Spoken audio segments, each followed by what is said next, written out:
Hey, what's up guys? It's Lewis Beasley. In this video, I'm going to be taking you behind the scenes and giving you some tips and tricks in regards to what I do when I'm producing music.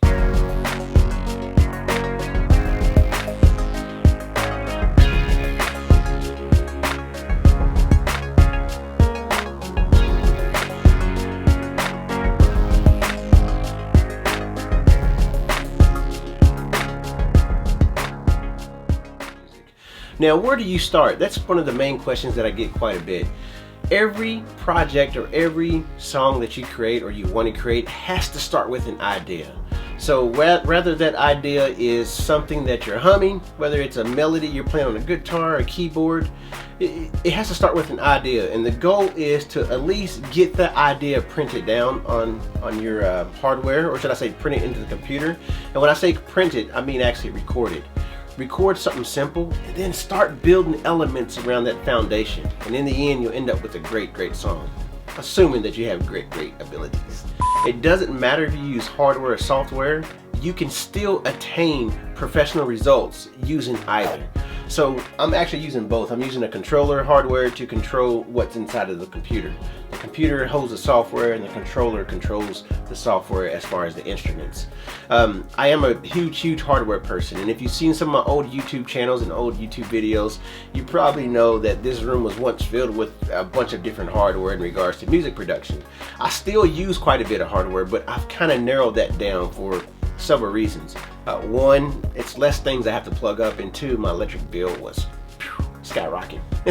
So to kind of tone things down, I'm doing more inside of the box being the computer, and I'm kind of interfacing various pieces of hardware with the computer and having them work together. So I'm going to start off with a simple drum track, and then I'm going to start building other percussions around this drum track, and my goal is to get them drums to sound really full. You know, I really don't want too much blank spots in the production. You know, I don't want it to sound empty. So I'll lay down like a kick drum or something, a snare drum, maybe a hi-hat, and then kind of fill those blank areas in where more instruments can go. So as I lay down the drums, it'd make more sense to you. Just keep an eye out on me.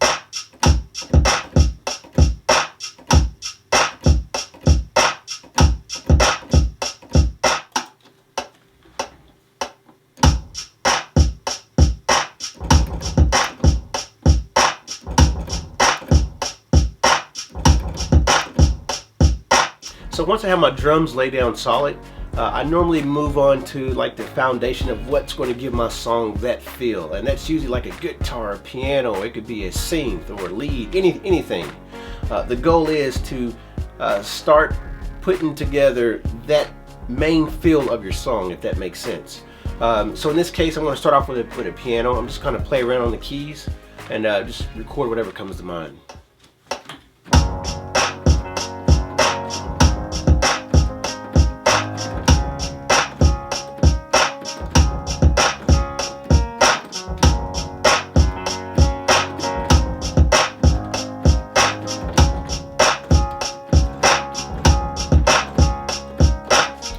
One of the biggest mistakes a lot of people make in production is they'll use various instruments, but they'll have those same instruments doing the same exact thing. So the same instruments are playing the same exact element. You may be able to get away with it with a couple instruments, but every instrument in the song shouldn't be doing the same thing.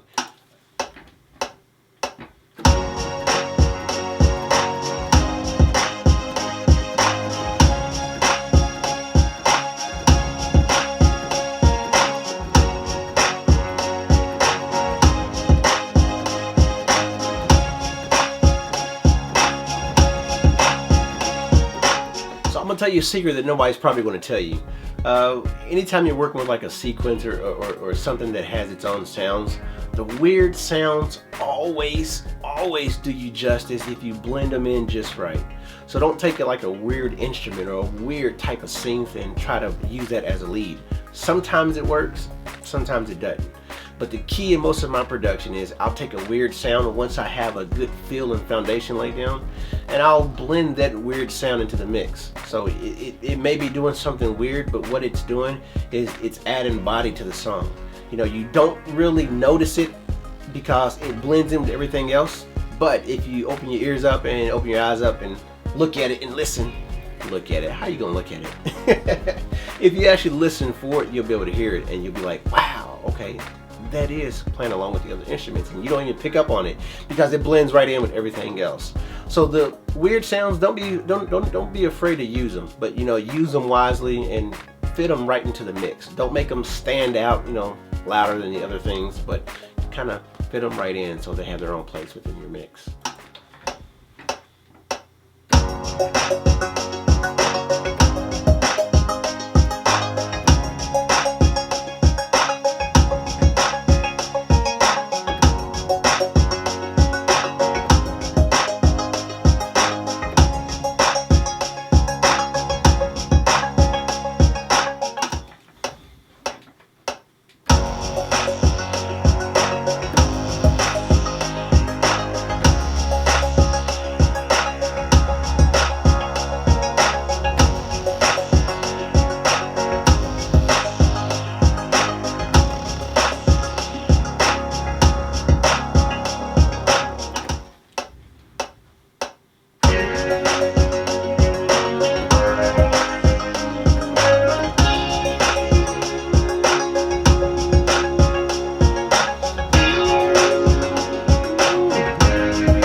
My name is Lewis Beasley, and this is how I produce music.